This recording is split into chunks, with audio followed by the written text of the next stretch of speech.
بسم الله الرحمن الرحيم.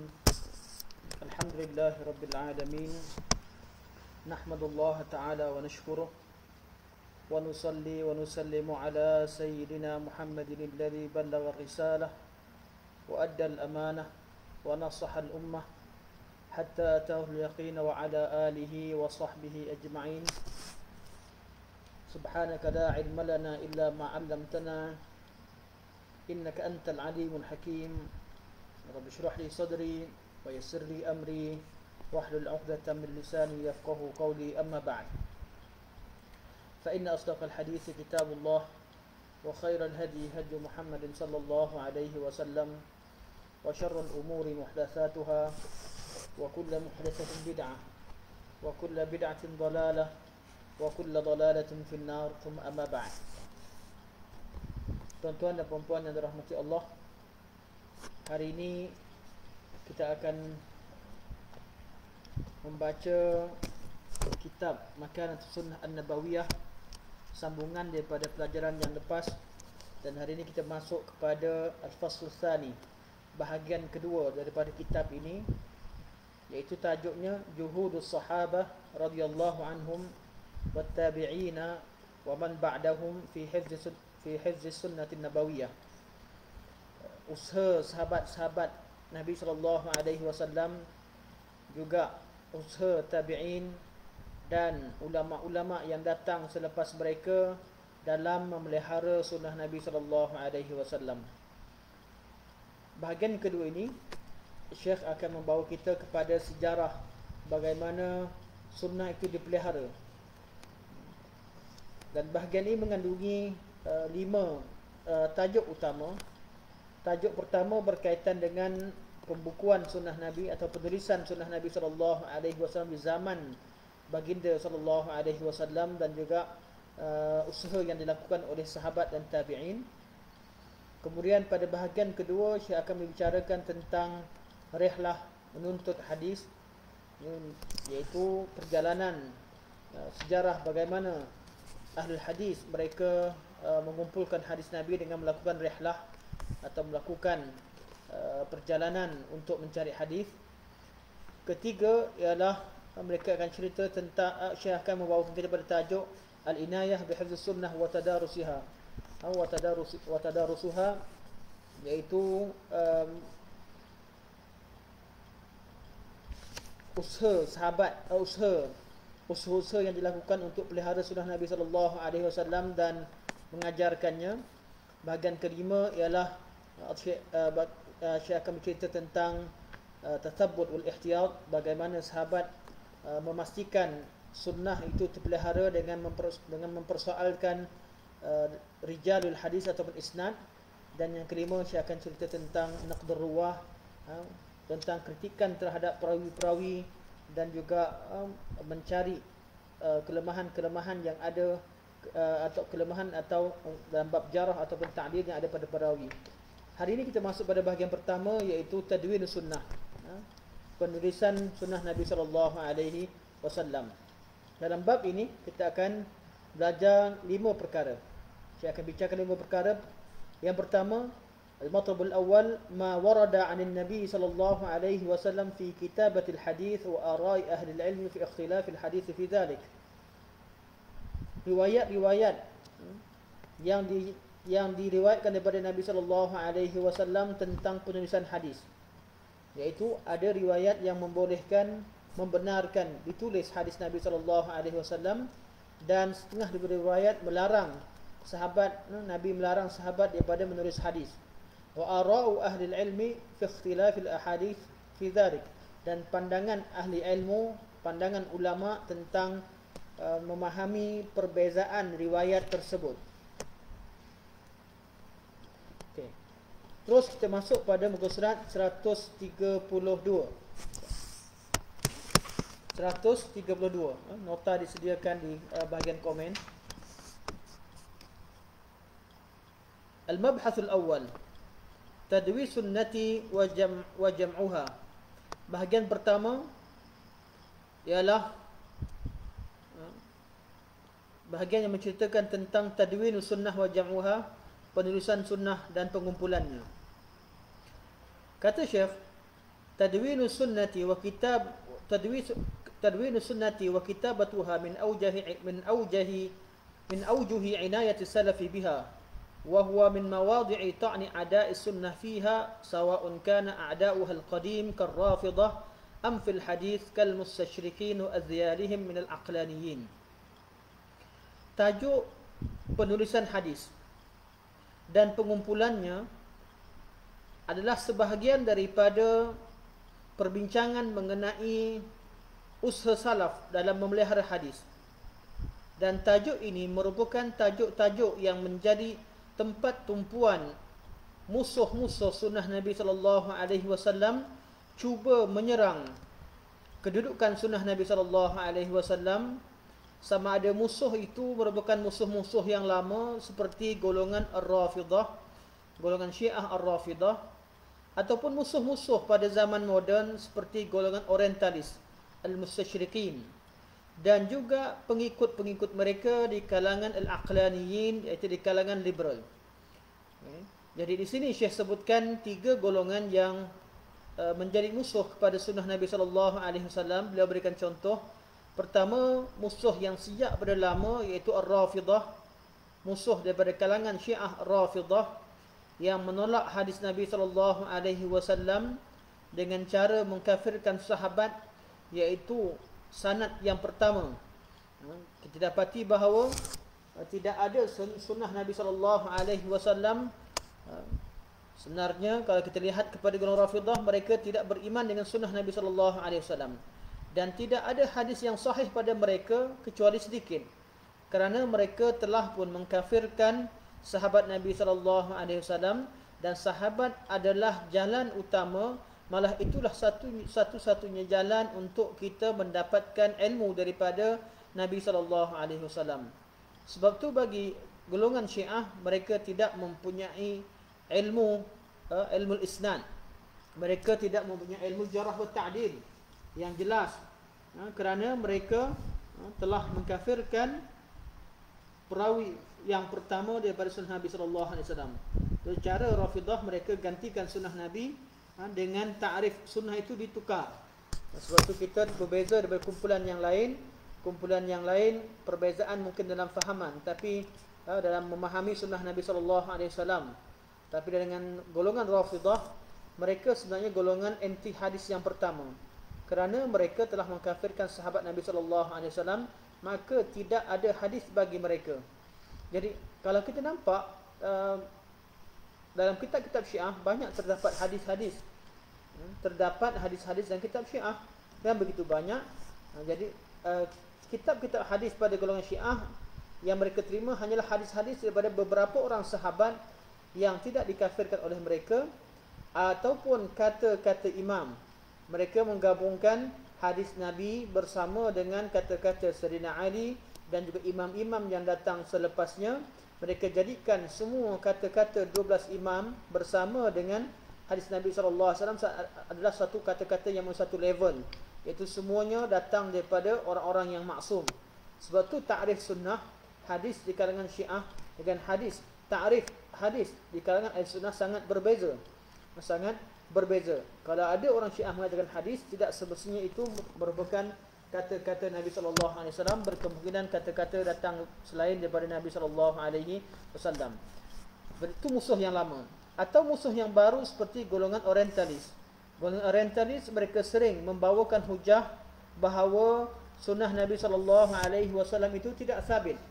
Tidak sabit dari segi sanadnya. Dan golongan Mustasyriqin pada zaman kita, golongan Orientalis ini biasanya dilakukan oleh orang-orang bukan Islam. Dan pemikiran yang sama yang dilakukan oleh golongan Orientalis, syubhah yang sama dibawa oleh golongan Ahli Kalam sebelumnya, iaitu mereka mempertikaikan sabitan sunnah dalam bab-bab tertentu, iaitu perbezaan antara mereka. Golongan Ahli Kalam, mereka mempertikaikan khusus dalam bab hadis-hadis ahad. Dan Syekh kata, tidak ada cara untuk menolak pada mereka, tak ada cara yang terbaik untuk tolak kepada hujah-hujah mereka, kecuali dengan menerangkan sejarah bagaimana sunnah itu tercatat. Sunnah Nabi sallallahu alaihi wasallam itu ditulis oleh sahabat-sahabat Nabi sallallahu alaihi wasallam. Jadi Syekh kata tidak perlu banyak berdebat dengan golongan ini, tidak perlu kita mengaibkan mereka. Yang penting kita ceritakan tentang hakikat sebenar. Dan inilah asas kepada segala perkara. Bila berlaku khilaf, berlaku perbezaan pandangan, kita tidak jangan sibukkan diri kita untuk berdebat dan juga mengaibkan antara satu sama lain. Hendaklah fokus kita yang utama ialah kita mengetahui hakikat sebenar. Apakah yang berlaku di sebalik perselisihan tersebut. Perlu kita tahu sejarah sebenar di sebalik perkara yang kita khilafkan. Dalam masalah sunnah Nabi sallallahu alaihi wasallam, ada golongan mengatakan bahawa zaman Nabi tidak dicatatkan sunnah. Dalam zaman Nabi tidak ditulis sunnah Nabi sallallahu alaihi wasallam. Sunnah hanya dihafal di dada dan berkemungkinan adanya kesilapan dalam periwayatan. Ada yang kata sunnah baru dikumpulkan pada zaman tabi'in, ada yang kata baru dikumpulkan pada zaman tabi'it tabi'in, dan ada yang kata hanya dikumpulkan pada zaman tabi'ut atba', seperti zaman al-Imam Bukhari dan lainnya, imam-imam yang lain. Pelbagai pandangan akan Syekh ceritakan insya-Allah, yang kita akan bincangkan pada pertemuan akan datang. Yang penting Syekh kata, yang penting perbincangan kita berfokus kepada sejarah dan kedudukan sunnah Nabi dan bagaimana sahabat-sahabat mengumpulkannya. Kita ceritakan seperti seadanya dan cukuplah menyampaikan ilmu terhadap perkara itu merupakan suatu penolakan secara automatik kepada dakwaan-dakwaan palsu yang dilakukan oleh golongan anti sunnah Nabi sallallahu alaihi wasallam.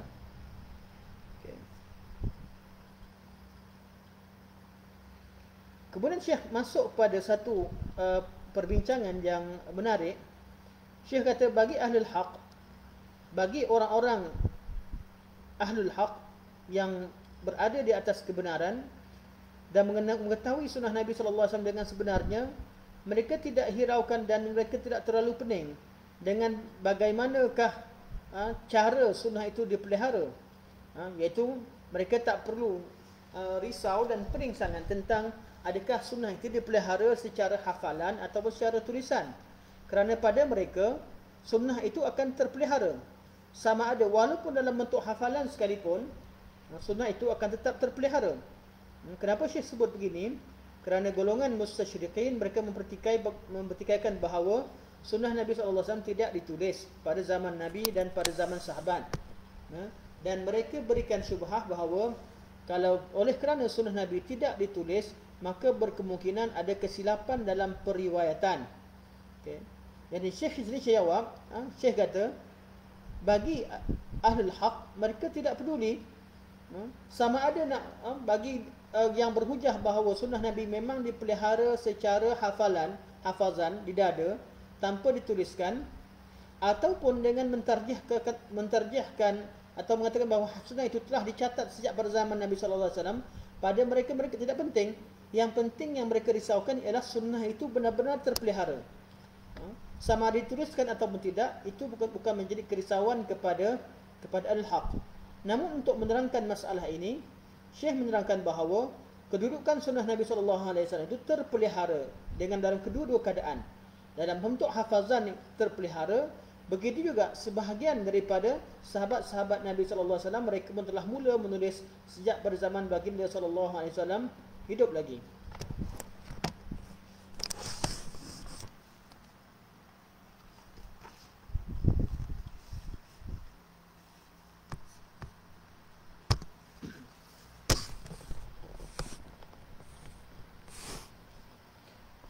Okey, kita masuk pada tajuk ma warada 'anil Nabi sallallahu alaihi wasallam fi kitab al-hadis wa ara'u ahlul ilm fi ikhtilaf al-ahadith fi dhalik. Riwayat daripada Nabi sallallahu alaihi wasallam tentang penulisan hadis dan pandangan ulama dalam perbezaan riwayat tersebut. Di sini ada dua jenis riwayat daripada Nabi sallallahu alaihi wasallam. Sebahagian pada hadis Nabi membenarkan sunnah itu ditulis. Itu membenarkan hadis itu ditulis. Dan sebahagian pada riwayat yang lain, Nabi SAW melarang sahabat daripada menulis hadis. Sebab tu Syekh di sini Syekh kata ada dua hadis Nabi berkaitan dengan penulisan hadis, ada dua jenis riwayat, dua jenis hadis. Sebahagian daripada hadis membenarkan, sebahagian daripada hadis melarang. Jadi bagaimanakah pandangan ulama terhadap kedua-dua bahagian hadis ini, iaitu hadis yang melarang dan hadis yang membenarkan? Ulama dalam menulis kitab-kitab ini, dalam masalah penulisan hadis, kita dapati bahawa mereka telah menjadikan tajuk ini sebagai tajuk perbincangan dalam kitab-kitab mereka. Sebagai contoh, Al-Imam Bukhari rahimahullah dalam sahih beliau, dalam kitab Kitabul Ilmi, bila meletakkan satu bab yang berbunyi babun kitabatul ilmi wa awrudu babu kitabatul ilmi. Dalam Kitabul Ilmi, beliau bawakan satu bab yang bab kitabatul ilmi, bab penulisan hadis, atau kita baca babu kitabatul ilmi, bab penulisan hadis. Dan dalam bab ini Syekh membawakan 4 hadis yang menunjukkan bahawa Nabi SAW membenarkan penulisan hadis. Jadi Imam Bukhari dalam Kitabul Ilmi, bila letakkan satu bab, mentabwidkan satu bab kitabatul ilmi, bab penulisan ilmu, dan ilmu di situ maksudkan adalah sunnah Nabi SAW, dan beliau bawakan 4 hadis Nabi SAW yang membenarkan penulisan hadis pada zaman baginda SAW hidup. Ini cara Imam Bukhari rahimahullah. Iaitu kita daripada sini menunjukkan bahawa Imam Bukhari berpandangan bahawa menulis hadis itu adalah dibenarkan dalam sunnah Nabi SAW. Wa aqad at-Tirmizi fi kitab al-ilmi min al-jami' babaini fi dhalik. Manakala Al-Imam Tirmizi rahimahullah dalam Kitabul Ilmi daripada kitab Al-Jami', iaitu kitab sunan beliau, 2 bab. Beliau telah menulis 2 bab dalam bab Kitabul Ilmi. Bab yang pertama, babul awal, bab ma jaa fi karahiyati kitabatil ilmi. Bab menerangkan riwayat-riwayat yang melarang penulisan ilmu.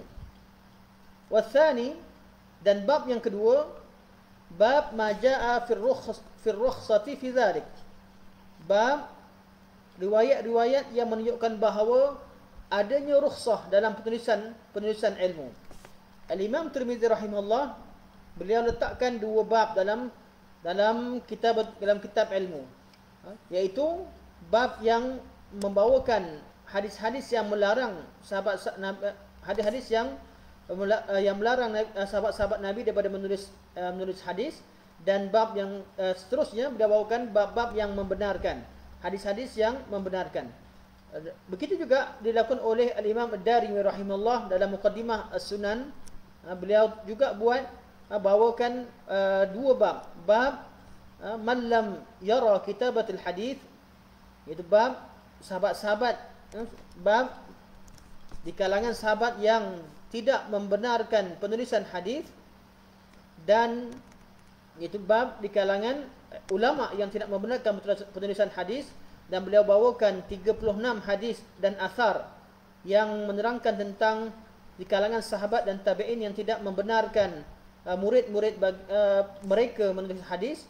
Kemudian beliau bawakan bab yang seterusnya, bab man rakhasa fi kitabatil hadis, bab di kalangan sahabat dan tabi'in yang membenarkan penulisan hadis, dan beliau bawakan 29 hadis dan asar berkaitan dengan perkara itu. Dan bab ini juga ditulis oleh Al-Imam Ar-Ram Hurmuzi dan kitab beliau Al-Muhaddits Al-Fasil bain Ar-Rawi wal Wa'i. Ada 4 bab berkaitan dengan penulisan hadis, dan secara ringkasnya ada beliau bawakan hadis berkaitan dengan hadis-hadis yang membenarkan dan hadis-hadis yang melarang. Jadi macam mana ulama melihat perkara ini? Ini perbincangannya. Sama juga saya sebutkan pada muka 134, masih lagi cerita tentang bagaimana ulama membawakan kedua-dua jenis hadis, seperti Al-Hafiz Ibn Abdul Barr rahimahullah dalam kitab Jami' Bayan al-Ilmi wa Fadlih, juga membawakan dua jenis hadis, iaitu hadis yang membenarkan dan hadis yang melarang. Begitu juga yang dilakukan oleh Imam Al-Khatib Al-Baghdadi dalam kitab Taqyidul Ilmi, iaitu mengumpulkan ini adalah kitab paling lengkap dalam bab ini. Al-Khatib Al-Baghdadi rahimahullah tuliskan kitab Taqyidul Ilmi. Beliau mengumpulkan semua balik, kumpulkan semula hadis-hadis yang dibawa oleh ulama-ulama sebelumnya, dan beliau letakkan dua bab, iaitu bab membawakan hadis-hadis yang membenarkan, dan yang kedua hadis-hadis yang melarang sahabat daripada menulis hadis Nabi sallallahu alaihi wasallam. Okay, sekarang kita ambil tengok contoh hadis yang melarang. Hadis-hadis yang melarang sahabat-sahabat Nabi sallallahu alaihi wasallam menulis hadis. Pertama, an Abi Sa'id Al-Khudri radhiyallahu anhu qala Rasulullah sallallahu alaihi wasallam la taktubu anni wa man kataba anni ghairal Qur'an falyamhu. Jangan kalian tulis sesuatu daripadaku, iaitu jangan tulis kata-kataku ataupun perbuatan-perbuatanku. Wa man kataba anni ghairal Qur'an falyamhu. Barang siapa yang menulis sesuatu daripadaku selain daripada Al-Quran, hendaklah dia padam ataupun hapuskan. Hadis Abu Sa'id di sini, Nabi SAW berkata, jangan tulis sesuatu daripadaku kecuali Al-Quranul Karim. Barang siapa yang tulis selain daripada Quran, hendaklah dia musnahkan ataupun hapuskan tulisan tersebut. Wa hadithu anni wala haraj. Dan hendaklah kalian sampaikan ilmu daripadaku dan itu tidak menjadi satu kesalahan. Wa man kadzaba alayya muta'ammidan falyatabawwa maq'adahu minan nar. Dan barang siapa menipu ke atasku secara sengaja, maka dia telah persiapkan tempatnya dalam api neraka. Allah Subhanahu wa taala akhrajahu Muslim, diriwayatkan Imam Muslim. Jadi hadis ini menunjukkan bahawa Nabi berkata, la taktubu anni, jangan tulis sesuatu pun daripadaku selain daripada Al-Quran. Hadis Abu Sa'id menerangkan bahawa Nabi hanya membenarkan Al-Quran yang ditulis. Nabi SAW tidak membenarkan sunnah Nabi SAW ditulis. Kerana Nabi kata, barang siapa yang tulis daripadaku selain daripada Al-Quran, hendaklah dia padamkan atau musnahkan atau hapuskan. Ini hadis yang melarang pertama.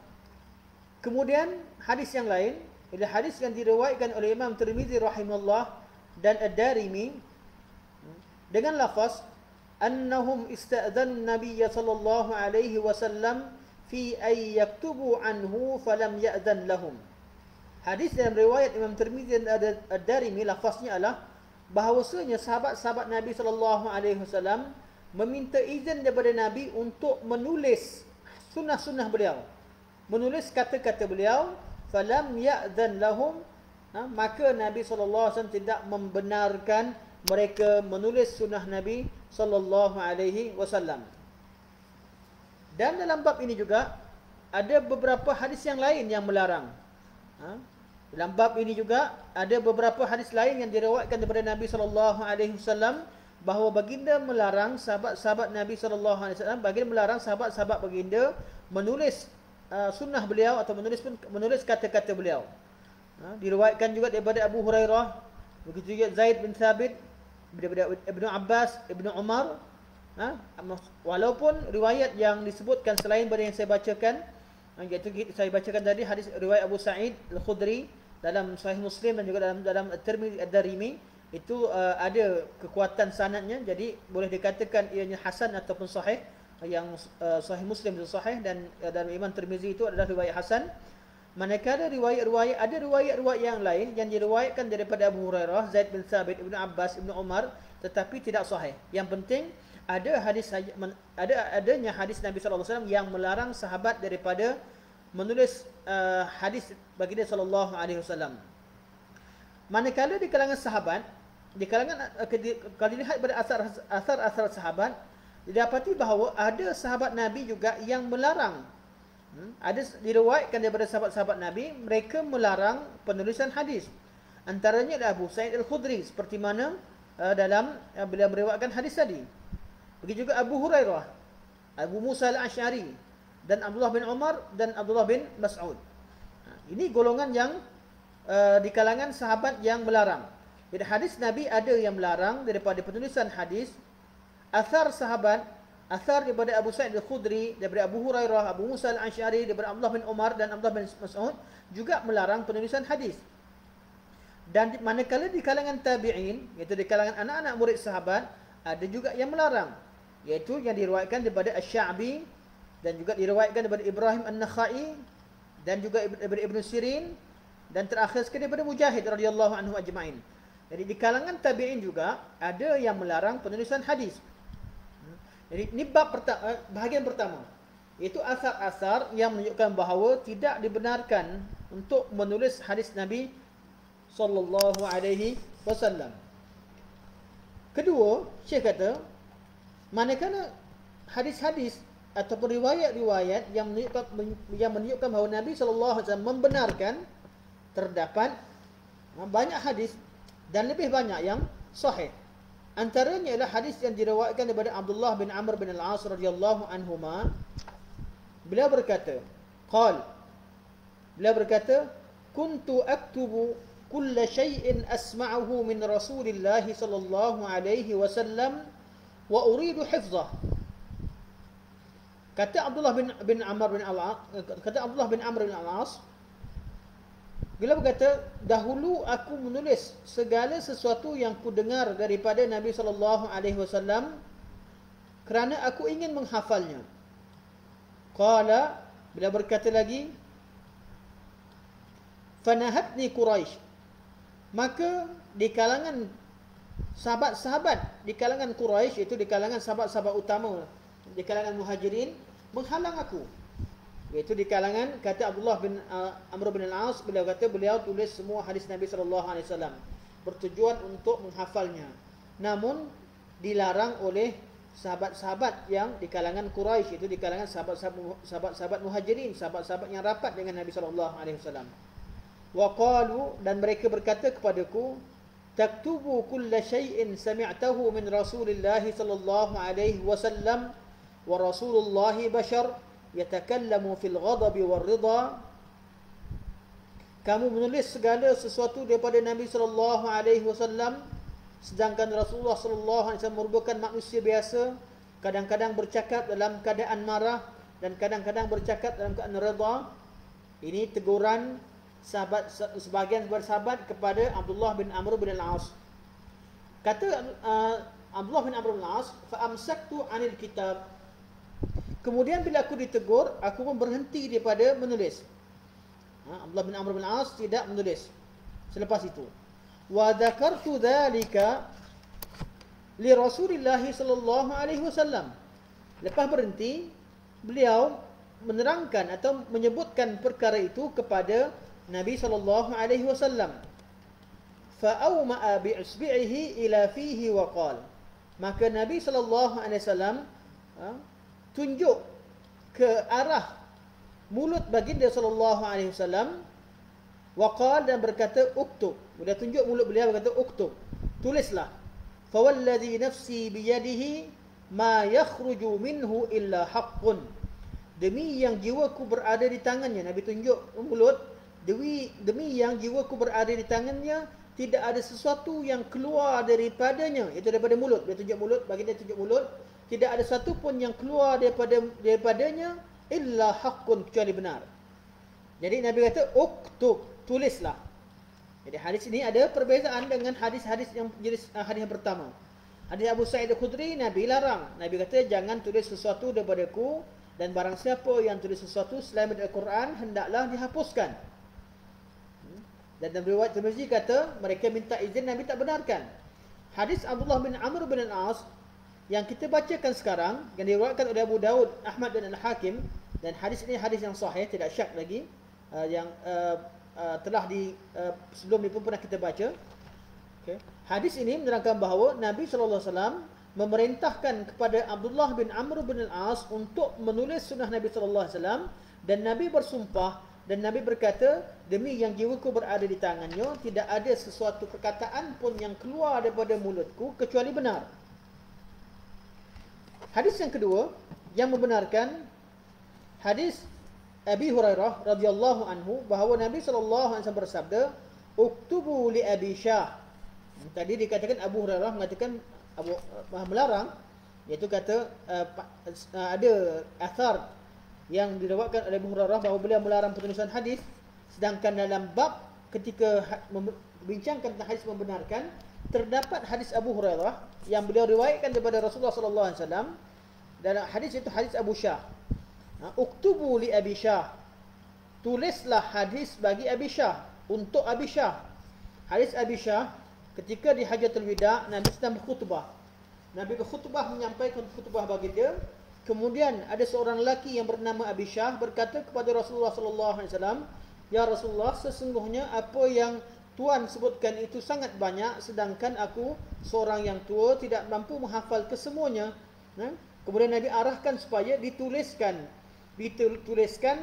pesanan-pesanan Nabi sallallahu alaihi wasallam kepada Abi Syah. Jadi Nabi hadis ini membenarkan penulisan sunnah Nabi sallallahu alaihi wasallam. Kemudian riwayat ketiga daripada Ibnu Abbas radhiyallahu anhu maqal, "Lamma ishtadda bin Nabi sallallahu alaihi wasallam waj'uhu qala, ituni bi kitabin aktubu lakum kitaban la tadillu ba'dah." Ketika Nabi sallallahu alaihi wasallam sakit, ketika Nabi sallallahu alaihi wasallam sedang sakit tenat, Nabi berkata, "Bawakan kepadaku satu buku untuk kutuliskan bagi kalian." Itu ku bacakan supaya kalian tulis, kitaban la tadillu ba'dah. Aku tuliskan suatu kitab yang tidak kalian sesat selepasnya. Qala Umar, "Inna an-nabiy sallallahu alaihi wasallam ghalabahu al-waja' wa 'indana kitabullah hasbuna fakhtalafu wa katharu al-ghalat." Faqala sallallahu alaihi wasallam, "Qumu 'anni wa la yanbaghi 'indi at-tanazu'."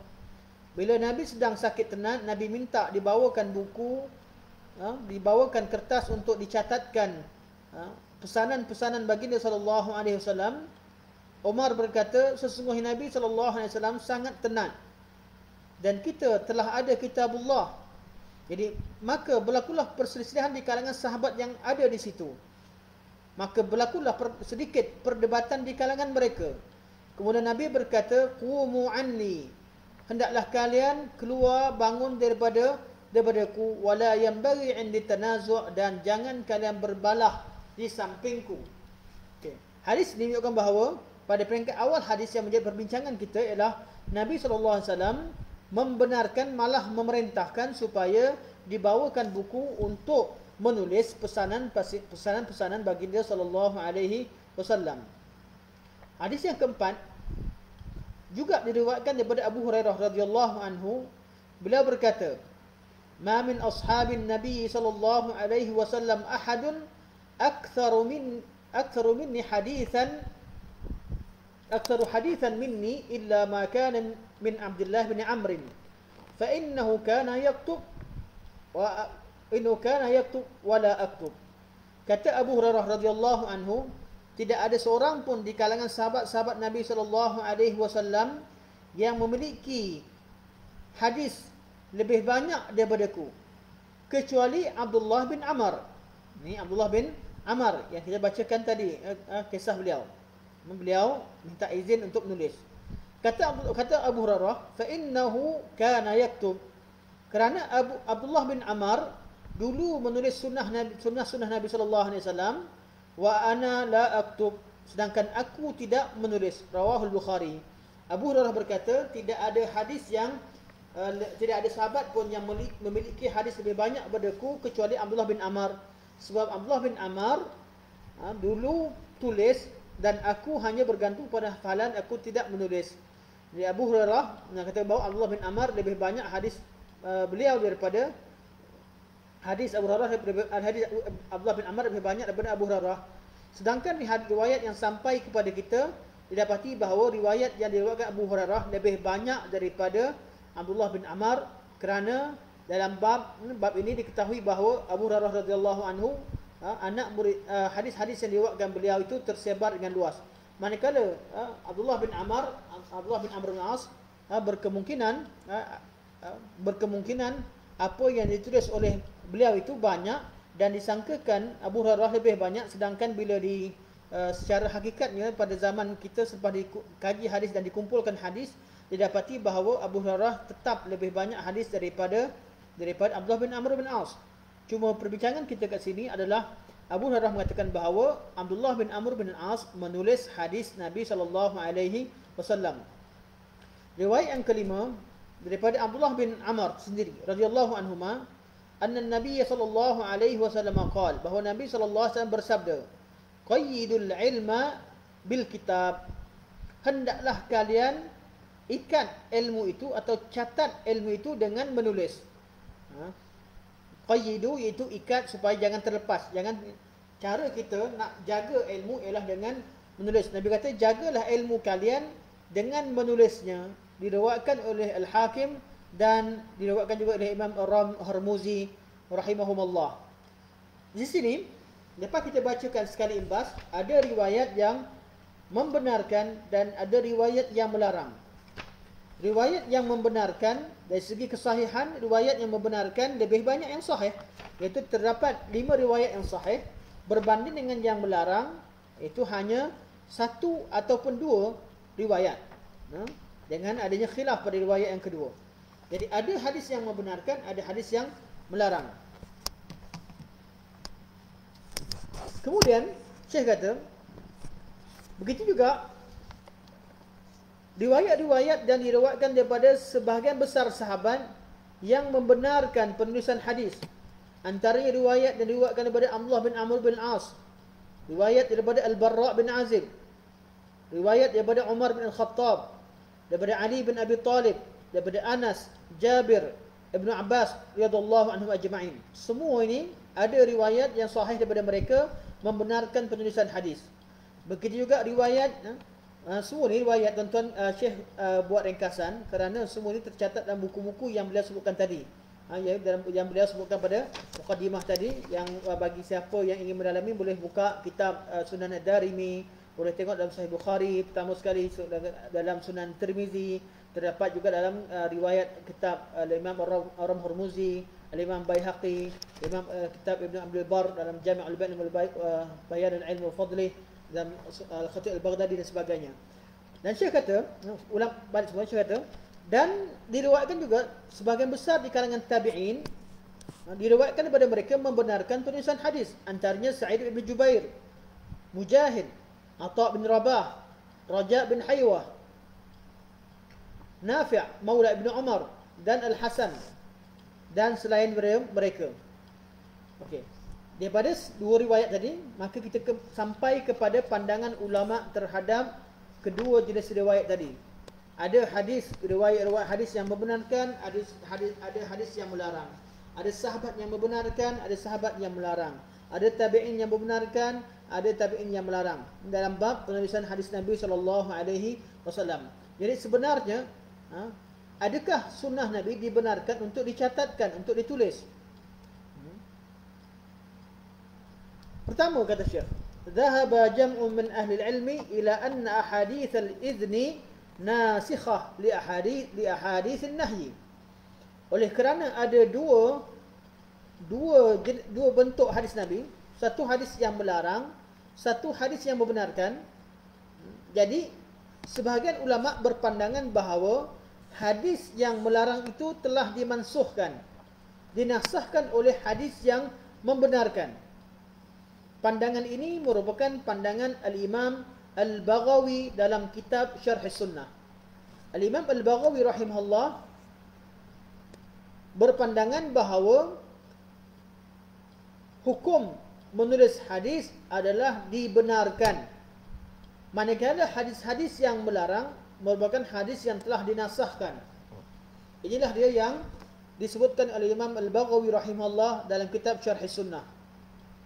Begitu juga disebutkan oleh Al-Imam Ibn Qutaybah rahimahullah dalam kitab beliau Ta'wili Mukhtaliful Hadith. Begitu juga pandangan ini merupakan pandangan Al-Imam Nawawi rahimahullah dalam kitab Syarah Muslim. Dan pandangan ini pandangan yang dihikayahkan oleh Syekhul Islam Ibn Taymiyah bahawa ianya merupakan jumhur. Jadi kata Ibn Taymiyah, jumhur ulama ketika membicarakan tentang hadis-hadis yang melarang dan membenarkan, jumhur berpandangan bahawa hadis yang melarang itu merupakan hadis yang telah dinasahkan, hadis yang mansukh, dinasahkan oleh hadis-hadis yang membenarkan penulisan hadis Nabi SAW. Kedua, ini pandangan pertama, pandangan jumhur menurut kata Ibn Taymiyah rahimahullah. Kedua, wa minhum man dhahaba ila al-jam'i baina al-ahadithi wa dhakaru awjuhan muta'addidah lil jam'i. Ada pandangan ulama yang mengatakan bahawa pandangan yang hadis yang melarang itu termasuk dinasahkan, dan yang membenarkan itu merupakan hukum yang tetap sampai sekarang. Manakala pandangan kedua, mereka tidak mengatakan ianya termasuk. Mereka cuba mengamalkan kedua-dua hadis. Jadi mereka cuba menggabungkan antara kedua makna hadis. Okay. Cuba mereka berbeza memberikan illah. Apakah bentuk, bagaimana cara mereka menggabungkan antara dua hadis? Ada hadis yang membenarkan, ada hadis yang melarang. Jadi mereka kata kedua-dua hadis terpakai dan tidak ada yang mansukh. Kedua-duanya benar, cuma perlu digabungkan pemahamannya. Bagaimanakah bentuk penggabungan tersebut? Cara untuk kumpulkan dua riwayat tersebut, ada 4 pendapat di sini dikemukakan oleh ulama-ulama. Pandangan pertama, mereka kata anna an-nahya khasun bi kitabatil Qur'ani ma'as sunnah fi sahifatin wahidah. Larangan untuk menulis sunnah Nabi SAW itu hanya khusus untuk orang-orang yang menuliskan Al-Quran dan sunnah dalam buku yang sama. Jadi Nabi kata, hadis Abu Sa'id Al-Khudri, Nabi kata, la taktubu anni wa man kataba anni ghaira al-Quran falyamhuh. Jangan tulis sesuatu daripadaku, barang siapa yang tulis sesuatu daripadaku, menulis perkataan-perkataanku selain daripada Al-Quran, hendaklah dihapuskan. Artinya, jangan campur adukkan ayat Al-Quran dengan sunnah Nabi SAW dalam satu buku. Dan ini satu pandangan yang kuat. Pandangan ini dikemukakan oleh Imam Al-Khattabi dalam kitab beliau Ma'alim Sunan. Jadi, hadis yang melarang sahabat-sahabat daripada menulis hadis Nabi dalam satu buku dengan sunnah Nabi. Manakala orang-orang yang pisahkan penulisan Al-Quran dengan sunnah dengan dua tempat yang berbeza, Nabi SAW tidak melarang seperti mana yang dilakukan oleh Abdullah bin Amr. Ini bentuk penggabungan pertama. Jadi hadis mereka gabungkan. Mereka tak kata hadis yang melarang itu termansukh, tapi mereka kata larangan itu khusus untuk orang-orang yang mencampur adukkan penulisan hadis Al-Quran pada satu tempat. Pandangan kedua, dalam bab menggabungkan dua hadis ini, dua jenis hadis ini, anna an-nahya khasun bi waqti nuzulil Quran khasyat iltibasihi bi ghairihi wal idnu fi ghairi dhalika. Pandangan kedua, bahawa hadis yang melarang daripada penulisan hadis itu, penulisan sunnah itu, hadis-hadis yang melarang sahabat menulis perkataan-perkataan Nabi SAW itu hanya khusus pada waktu Al-Quran diturunkan. Kerana dikhawatiri berlakunya percampuran antara Al-Quran dan sunnah Nabi SAW. Manakala selepas daripada Quran tidak diturunkan, selepas daripada kewafatan Nabi SAW, boleh, maka dibenarkan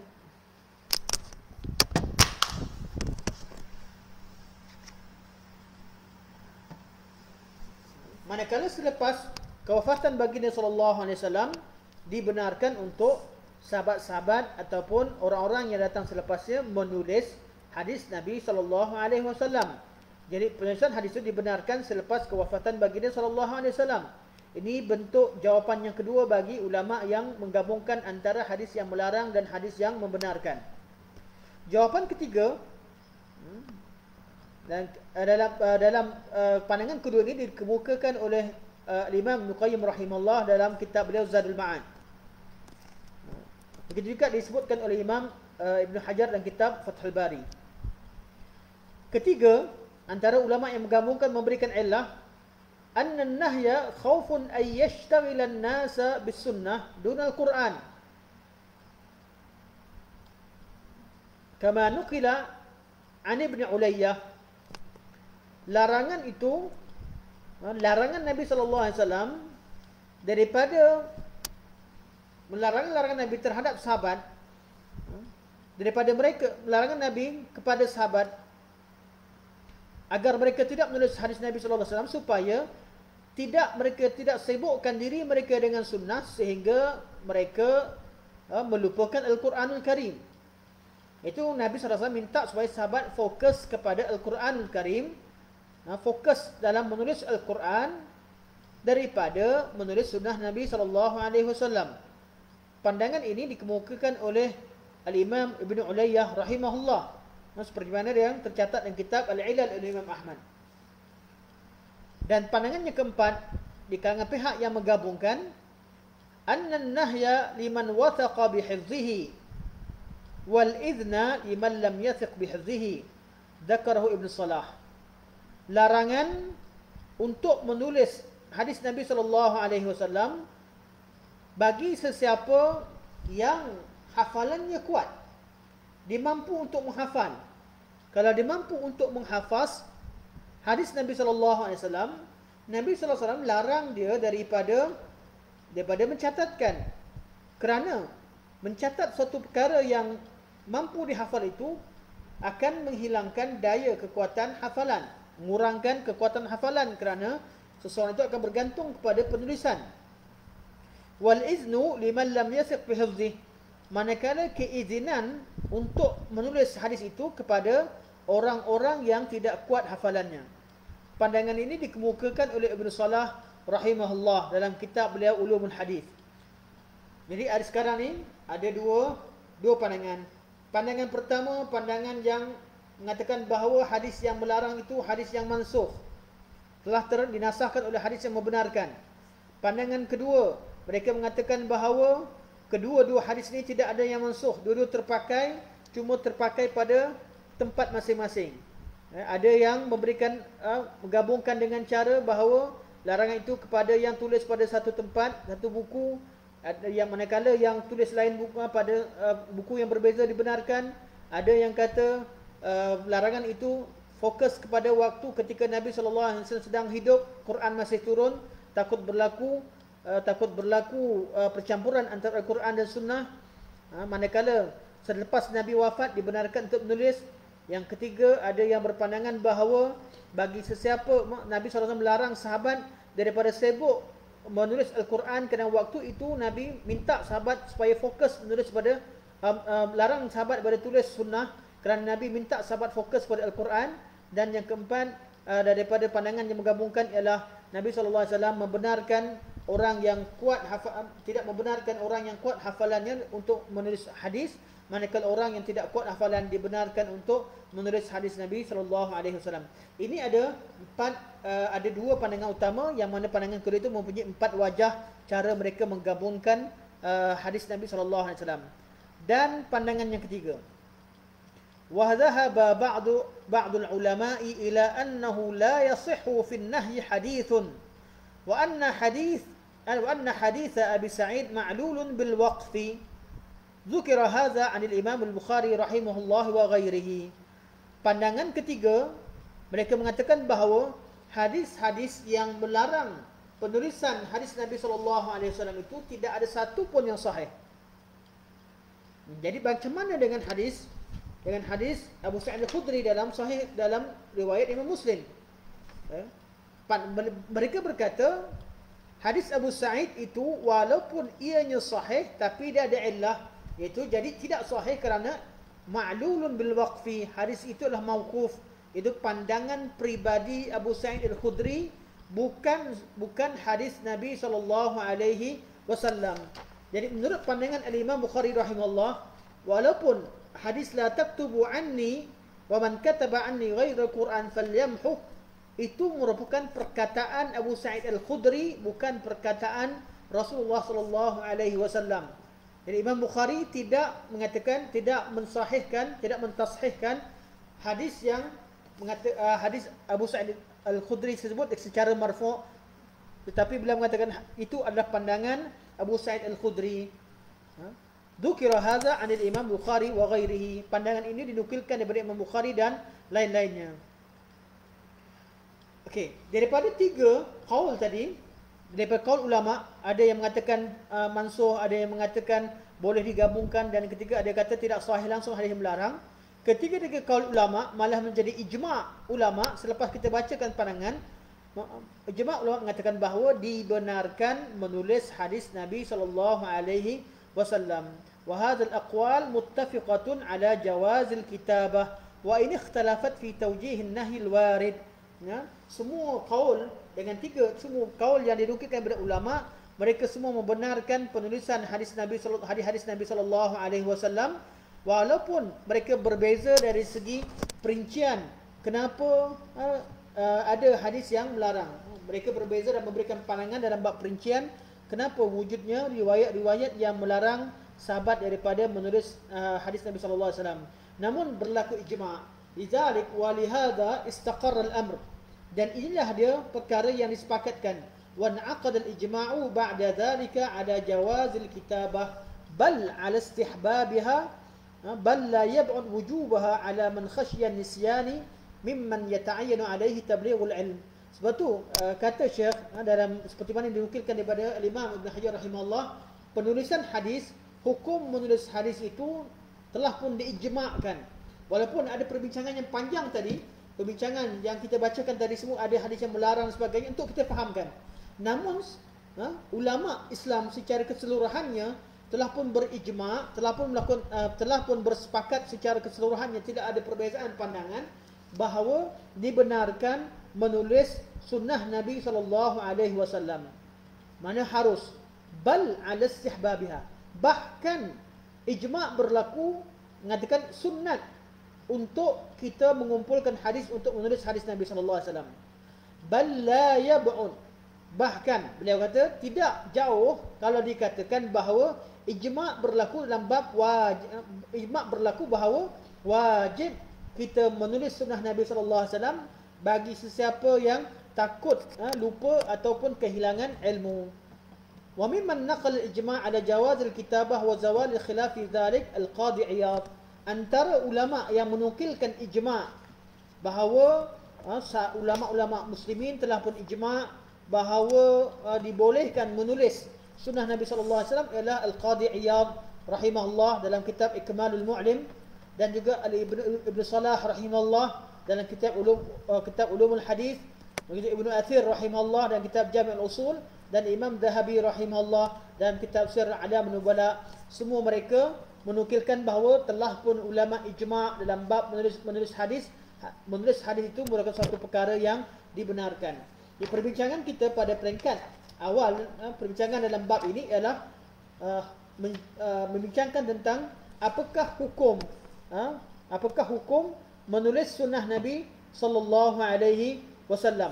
Hukum penulisan sunnah Nabi sallallahu alaihi wasallam seperti yang dibincangkan secara detail oleh Syekh di sini. Tujuannya supaya kita mendapat ilmu, supaya kita dapat mengetahui bagaimanakah bentuk perbincangan ulama tentang masalah ini sebelum mereka memutuskan bahawa perkara ini telah diijma'kan. Ini satu perkara yang sangat bermanfaat. Kemudian akan dibincangkan nanti insya-Allah pada pertemuan akan datang tentang Kitabatus Sunnah fi Asr Sahabah, penulisan sunnah Nabi sallallahu alaihi wasallam pada zaman sahabat. Tadi bab pertama cerita tentang hadis Nabi yang melarang dan yang membenarkan, dan kita akan baca nanti ialah penulisan sunnah Nabi sallallahu alaihi wasallam pada zaman sahabat. Dan ataupun saya baca, insya-Allah kita ambil masa 10 minit insya-Allah atau 5 minit, 5 hingga 10 minit kita akan bincang, kita terus baca insya-Allah. Penulisan sunnah pada zaman sahabat. Syekh kata kita dah bincangkan bahawa di kalangan sahabat ada diriwayatkan kepada mereka, ada yang membenarkan, ada yang tidak membenarkan. Begitu juga hadis ada yang dah dibincangkan, ada yang membenarkan, ada hadis yang membenarkan, ada yang tidak membenarkan. Begitu juga riwayat-riwayat daripada tabi'in, ada yang membenarkan, tidak membenarkan. Namun telah kita tegaskan bahawa perkara itu, perbincangan tentang riwayat-riwayat tersebut telah pun disepakatkan bahawa penulisan sunnah itu dibenarkan secara mutlak dengan ijma'. Dengan ijma' yang telah kita bincangkan yang lepas, seperti mana yang telah dibincangkan. Manakala kalau dilihat kepada penulisan sunnah secara praktikalnya, tadi secara hukumnya, sekarang secara praktikalnya didapati bahawa terdapat buku-buku penulisan sunnah Nabi SAW di kalangan sahabat. Dan di sini disebutkan ada tiga sahifah utama. Tiga buku catatan utama tentang sunnah, buku catatan sejak daripada zaman sahabat Nabi SAW. Ada banyak buku, namun tiga yang masyhur. Pertamanya ialah sahifah Abi Bakar As-Siddiq. Satu sahifah, satu kertas catatan, buku catatan Abu Bakar As-Siddiq. An Anas radhiyallahu anhu, daripada Anas radhiyallahu anhu, anna Abu Bakr ba'athahu musaddiqan wa kataba lahu kitaban fihi fara'idus sadaqah wa alayhi khatam Rasulullah sallallahu alaihi wasallam. Bahawa sesungguhnya Abu Bakar radhiyallahu anhu utuskan Anas berkata, Abu Bakar telah mengutuskanku sebagai seorang yang memungut zakat, dan beliau menulis padaku satu kitaban, di dalamnya tercatat tentang kewajipan sedekah, itu kewajipan zakat, dan di atasnya dicop Nabi SAW. Inilah dinamakan sebagai sahifah Abu Bakar. Sahifah Abu Bakar yang mencatatkan tentang hadis-hadis Nabi SAW tentang wajibnya mengeluarkan zakat yang diberikan kepada Anas bin Malik, yang Abu Bakar copkan dengan khatam Nabi SAW. Jadi Abu Bakar tulis hadis. Begitu juga sahifah Ali bin Abi Talib. Ini hadis yang terkenal. An Abi Juhaifah qala, daripada Abu Juhaifah berkata, qultu li Ali, aku berkata kepada Ali, hal indakum kitabun? Qala la, illa kitabullah aw fahmun u'tihi rajulun muslim aw fahmun u'tiyahu rajulun muslim aw ma fi hadhihi as-sahifah. Abu Juhaifah tanya kepada Ali, wahai Ali, adakah kamu memiliki satu kitab yang tersendiri yang secara spesifik, secara spesial yang Nabi SAW berikan kepada Ahlul Bait, kepada kalian? Kata Ali, tidak, aku tidak memiliki sebarang ilmu yang melebihi orang lain. Illa kitabullah, kecuali kitabullah, Al-Quranul Karim. Au fahmun u'tiyahu rajulun muslim, ataupun kefahaman yang diberikan kepada seorang muslim, ataupun yang ada ma fi hadhihi sahifah, yang ada pun ialah hadis Nabi yang dicatatkan dalam sahifah ini. Qala qultu fama fi hadhihi sahifah, kata Abu Juhaifah, apakah yang tercatat dalam buku ini, dalam sahifah ini wahai Ali? Qala al-aqlu wa fakakul asir wa la yaqtul muslim bikafir. Hadis berkaitan dengan hukum fiqh berkaitan al-aqlu, ini semua berkaitan dengan diat, wafukakul athir, dan hadis berkaitan dengan pembebasan tebusan perang, dan hadis berkaitan dengan jangan bunuh seorang, hadis yang melarang seorang muslim membunuh seorang kafir, riwayat Imam Bukhari. Jadi hadis-hadis ini merupakan hadis-hadis yang wujud juga dalam riwayat sahabat yang lain, bukan sekali khusus, namun pada Sayyidina Ali ada tuliskan dan beliau simpan buku tersebut. Jadi buku ini dinamakan sebagai Sahifah Ali bin Abi Talib, yang mencatatkan hadis-hadis berkaitan dengan al-aqal, berkaitan dengan hukum-hukum diat, berkaitan hukum-hukum diat, berkaitan dengan hukum tebusan perang, dan hukum berkaitan dengan hadis yang melarang seorang muslim membunuh seorang kafir. Ini dinamakan Sahifah Ali. Dan sahifah ketiga, Sahifah Abdullah bin Amr bin Al-As. Sahifah Abdullah bin Amr bin Al-As yang kita baca sejak pada awal, sahifah yang terkenal dengan nama Sahifah As-Sadiqah. An Mujahid qala, daripada Mujahid berkata, ataitu Abdullah bin Amr fatanawaltu sahifatan min tahti mafrashihi famana'ani wa qultu ma tamna'ni shay'an, qala hadhihi as-sadiqah hadhihi ma sami'tu min Rasulillah sallallahu alaihi wasallam laysa baini wa bainahu ahad.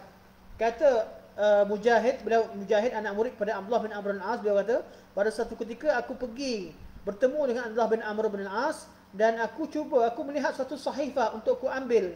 Dan kata Abdullah bin Amr bin Amr, bila aku ingin mengambilnya, aku dilarang oleh Abdullah bin Amr bin Al-As. Dan aku berkata, kamu melarang aku daripadanya. Beliau berkata, ini adalah As-Sadiqah. Ini adalah As-Sadiqah. Itu buku yang dikenali sebagai As-Sadiqah, buku yang benar, yang ku catatkan di dalamnya hadis-hadis yang ku dengarkan daripada Nabi SAW secara langsung dan tidak ada orang lain. Iaitu hadis-hadis Abdullah bin Amr al-As, beliau catatkan dalam satu buku hadis-hadis yang hanya beliau dengar daripada Nabi SAW. Beliau dengar secara langsung dan tidak ada orang ketiga. Ini adalah 3 sahifah yang terkenal, menunjukkan bahawa sejak pada zaman sahabat lagi, sahabat-sahabat telah pun menulis sunnah Nabi SAW. Manakala terdapat juga risalah-risalah, surat-surat yang dikirim antara sahabat dengan antara satu sama lain, yang menunjukkan bahawa mereka menulis hadis Nabi SAW. Seperti mana Jabir bin Samurah menulis sebahagian pada hadis Nabi SAW untuk dikirimkan kepada Amir bin Sa'ad bin Abi Waqqas. Kepada Amir bin Sa'ad bin Abi Waqqas, anak Sa'ad bin Abi Waqqas, seperti mana diriwayatkan Imam Muslim. Begitu juga Usaid bin Hudayr radhiyallahu anhu menulis sebahagian daripada hadis-hadis dan juga hukum-hukum yang diputuskan oleh Abu Bakar, Umar dan Uthman dikirimkan kepada Al-Marwan bin Al-Hakam, khalifah Islam pada zamannya. Jadi sahabat Nabi Usaid bin Hudayr tuliskan hadis-hadis Nabi dan tuliskan sebahagian daripada keputusan-keputusan yang diambil oleh Abu Bakar, Umar, Uthman dan dikirimkan buku itu kepada Marwan bin Al-Hakam. Begitu juga buku yang ditulis oleh Zaid bin Arqam radhiyallahu anhu, bila tulis sebahagian daripada hadis-hadis Nabi dan dikirimkan kepada Anas bin Malik. Dikirimkan hadis kepada Anas bin Malik. Ini semua riwayat-riwayat yang menunjukkan bahawa sahabat-sahabat secara praktikalnya mereka telah pun menulis sunnah Nabi SAW, dan sunnah Nabi telah pun dicatatkan sejak pada zaman Nabi SAW masih hidup dan dicatatkan pada zaman-zaman sahabat Nabi SAW, dan ada sahifah-sahifah yang mencatatkannya. Jadi di sini menunjukkan bahawa memang hadis Nabi dihafal melalui dada, namun sebahagian daripada hadis-hadis Nabi telah pun dicatatkan, dan penulisan sunnah itu telah pun bermula sejak pada zaman Nabi SAW. InsyaAllah akan dibincangkan lebih khusus pada pertemuan akan datang, iaitu kita akan bincangkan tentang penulisan sunnah pada zaman tabi'in. Pada zaman at-tabi'in, iaitu anak-anak murid sahabat Nabi SAW.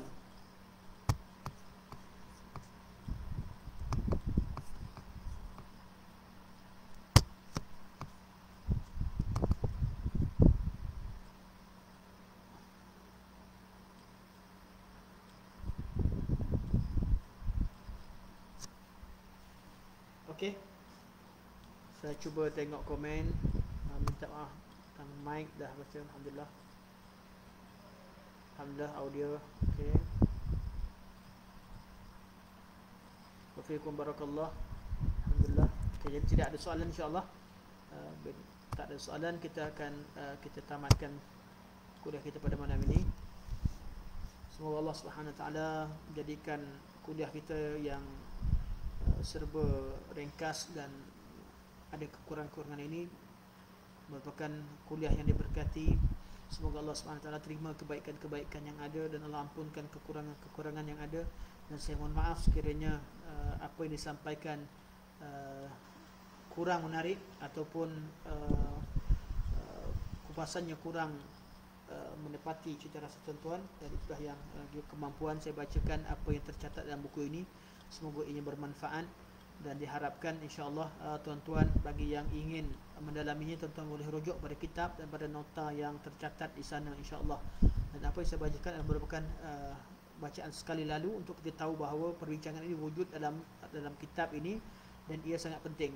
Lain kali bila kita jumpa ada orang yang membawa syubhah tentang bab bahawa sunnah Nabi belum dicatatkan, kita tahu di manakah kitab yang perlu kita rujuk. Antaranya kitab ini dan kitab ini walaupun kitab moden yang ditulis oleh penulis ini Dr. Omar bin Nasir Al-Husaini hafizallah, walaupun moden, namun di nota kaki dan juga di dalam buku ini beliau berikan isyarat kepada sumber-sumber asal.